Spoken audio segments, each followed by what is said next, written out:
Doy! Your head! He's bleeding! Get help!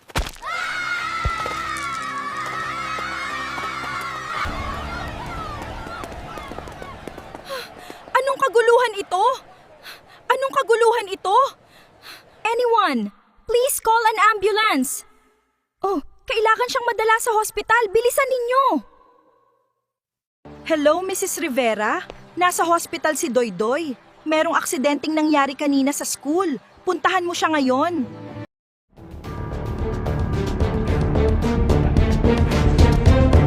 Incoming patient. Severe head trauma and fracture. BP is dropping fast. Right this way, let's move.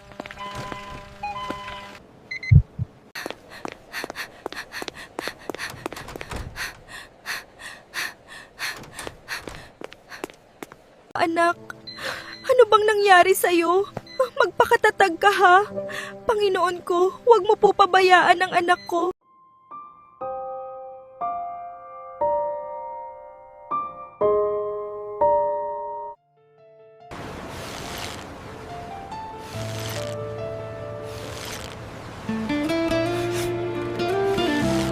Kumusta na kaya sila dun sa bahay?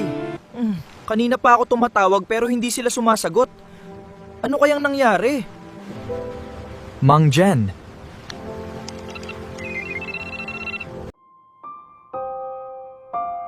Hello, Pang. Kumusta ka na dyan? Nasa ospital pala kami kasi naaksidente si Doy. Pinukpok ang ulo niya ng kanyang kaklase. Ano? Diyos ko po! Pagalingin mo po si Doy! Mang, huwag kang mag-alala, nasa likod mo ako ha! May awa ang Diyos, Mang! Salamat, Pang. Mag-ingat ka dyan sa trabaho mo, ha? Miss ka na namin. Ma'am, gising na po ang pasyente. Hinahanap ka.